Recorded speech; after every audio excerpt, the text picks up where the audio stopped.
யூஸ்வலாக ஒரு சூப்பரான படத்தை பார்த்துட்டு வந்தால் தரமான சம்பவம், சிறப்பான சம்பவம் அப்படின்னு சொல்கிறது வழக்கம். மலையாளம் இண்டஸ்ட்ரியில் அறிமுக இயக்குனரான ஜித்து சதீஷன் தன்னோட படத்தோட டைட்டில்லையே சம்பவம் அத்தியாயம் 1 அப்படின்னு டைட்டிலாக வச்சுருக்காரு. உண்மையிலேயே டைட்டிலுக்கு ஏற்ற மாதிரி சம்பவம் தரமாக இருந்துச்சா பார்த்துருவோம் வாங்க. ஜியோ ஹாட்ஸ்டார் ஓடிடியில் தமிழ் டப்பிங்கோட அவைலபிளாக இருக்குது. இந்த மூவியோட ரன் டைம் பார்த்தீங்கன்னா 2 hours and 9 minutes. Hey guys, welcome to cinematics. இந்த மாதிரி மூவி ரிவ்யூஸ்க்கு நம்ம சேனலை சப்ஸ்கிரைப் பண்ணிவிட்டு அட் பிடிச்சிருந்தா ஒரு லைக் போட்டு விட்டுருங்க. இந்த படத்தோட ஸ்டோரி சினாப்சிஸை ஸ்பாய்லர் ஃப்ரீயாக பார்த்துருவோம் வாங்க.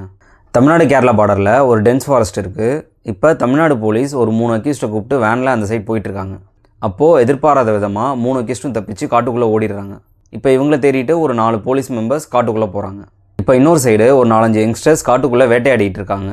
அவங்க எதிர்பாராத விதமாக விலங்குக்கு பதிலாக ஒரு மனுஷனை சுட்டுடுறாங்க. இப்போ ஹீரோவோட என்ட்ரி. கேரளா பார்டரில் இருக்கிற போலீஸ் ஸ்டேஷனில் எஸ்ஐயா ஜாயின் பண்ணுறதுக்காக ஹீரோ இப்போ தான் போயிட்டுருக்காரு. இவர் போகிற வழியில் தமிழ்நாடு போலீஸ் ரத்த வெள்ளத்தோடு அடிபட்டு காட்டுக்குள்ளேருந்து ரோட்டில் வந்து விழுந்து கிடக்கிறாரு. இவர் ஹாஸ்பிட்டலில் அட்மிட் பண்ணிவிட்டு போலீஸ் ஸ்டேஷன் போகும்போது அந்த தமிழ்நாடு போலீஸ் வாக்கி டாக்கிலேருந்து காட்டுக்குள்ளேருந்து ஒருத்தர் பேசுகிறாரு.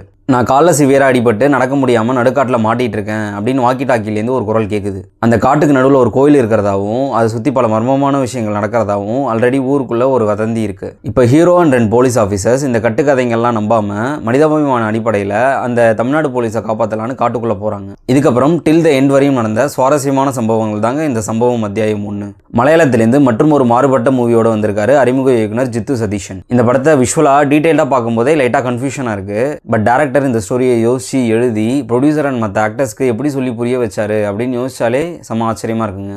Such a mind blowing movie. Puzzle லவர்ஸ்க்குலாம் இந்த படம் ட்ரீட்டாக அமையும்.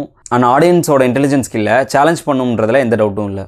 ஒரு ஷார்ட் ஃபிலிம் ஸ்கிரிப்டை வச்சுக்கிட்டு அதை ஃபியூச்சர் ஃபிலிமாக மட்டும் இல்லாமல் ஃப்ரான்ச்சைஸ் மாதிரி அடுத்தடுத்த சீக்வல்ஸ்க்கும் ரொம்ப ஃப்ளாலஸாகவே உருவாக்கி வச்சிருக்காரு. இது ஒரு டைம் லூப் படம்ன்றதுனால சிங்கிள் ஃப்ரேமே மிஸ் பண்ணிங்கன்னா கூட மறுபடியும் படத்தோட கனெக்ட் பண்ணுறதுக்கு கொஞ்சம் கஷ்டமாக இருக்கும். ஸோ எவ்ரி ஸ்டெப்பையும் கொஞ்சம் க்ளோஸாக வாட்ச் பண்ணுங்கள். அண்ட் சிங்கிள் ஸ்ட்ரெச்சில் மூவியை பார்த்தீங்கன்னா இன்னுமே பெட்டராக புரியும். ரொம்பவே அன்எக்ஸ்பெக்டட் மூமெண்ட்டில் போகிற போக்கில் ட்விஸ்ட்டை இறக்கி விட்டு போயிட்டே இருப்பாங்க. அந்த இடத்துலலாம் செம எக்ஸைட்டிங்காகவே இருந்துச்சு. அண்ட் கிளைமேக்ஸ் ட்விஸ்ட்டில் வேறு லெவலில் படத்தை முடிச்சிருப்பாங்க. அண்ட் அதை பார்ட் 2க்குமே நல்ல ஒரு லீடாக கொடுத்துருந்தாங்க. இந்த மூவியோட ட்ராபேக்னு பார்த்தீங்கன்னா மூவி டியூரேஷன் கம்மியாக இருந்தாலும் கொஞ்சம் ஸ்லோவாக போகிற மாதிரி தான் ஃபீல் ஆகுது. அண்ட் கதைக்குள்ளே போகிறதுக்கு ஃபஸ்ட்டு ஒரு 15-20 minutes கிட்டே எடுத்துக்கிறாங்க. தென் சில அன்ஆன்சர்ட் கொஷின்ஸ் இருக்குது படத்தில். மேபி பார்ட் 2ல் இதுக்கான ஆன்சர்ஸ் அண்ட் கண்டினியூட்டி இருக்கும்னு நினைக்கிறேன். அஸ்கர் அலி த்ரூ அவுட் த ஃபிலிம் அந்த டென்ஷனை செமையாகவே ஹோல்ட் பண்ணார். எமோஷனலாகவும் சரி இன்டெலிஜென்ஸாகவும் சரி அந்த கேரக்டரை செமையாகவே புல் ஆஃப் பண்ணியிருக்காரு. வினித் குமார், சித்தார்த் பர்தன் அண்ட் மற்ற ஆக்டர்ஸ் எல்லாருமே அந்த கேரக்டருக்கு தேவையான ஜஸ்டிஃபிகேஷனை ப்ராப்பராகவே கொடுத்துருந்தாங்க. மியூசிக் கம்போசர் காட்வின் தாமஸ் அவர் சைட்லேருந்து ஹாரர் எலிமெண்ட்டுக்கு தேவையான எலிவேஷன் உள்ள மியூசிக்கே இந்த படத்துக்கும் கொடுத்துருக்காரு.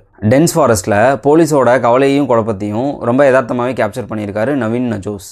அது மட்டும் இல்லாமல் ஒரு நேச்சுரலான ஃப்ரேமையே இந்த படத்துக்கு கொடுத்துருக்காரு. இந்த மாதிரி டைம் லூப் படத்துக்கு அர்ஜுன் பிரகாஷோட கட்ஸ் ஒரு பெரிய பில்லராக அமைஞ்சிருக்கு. டைம்லைன் ஜம்ப்ஸ்லாம் மேட்ச் கட்ஸில் ரொம்ப ப்ரிசைஸாகவே பண்ணியிருக்காரு. அண்ட் காக்கா முகம் கொண்ட தெய்வ சிலையை ரொம்ப பிரம்மாண்டமாக உருவாக்குனதுக்கே ஆர்ட் டிபார்ட்மெண்ட்டுக்கு ஸ்பெஷல் கிரெடிட்ஸ் கொடுக்கணுங்க. இந்த படத்தோட பாசிட்டிவ்ஸ்னு பார்த்தீங்கன்னா unique timeline story, movie duration, unexpected twist and turns, natural cinematography, horror music and actor performance. நெகட்டிவ்ஸ்னு பார்த்தா slowness in screenplay and some unanswered questions. ஓவராலாக challenging and confusing time loop thriller பார்க்கணும்னு நினச்சிங்கன்னா உங்களுக்கான படம் தான் இது. அண்ட் எல்லா வித ஆடியன்ஸையும் இது சாட்டிஸ்ஃபை பண்ணுமா அப்படின்றது சந்தேகம் தான். So don't miss out the high சம்பவம் அத்தியாயம் 1. Cinematics rating for this movie 7.5 out of 10. Thank you guys.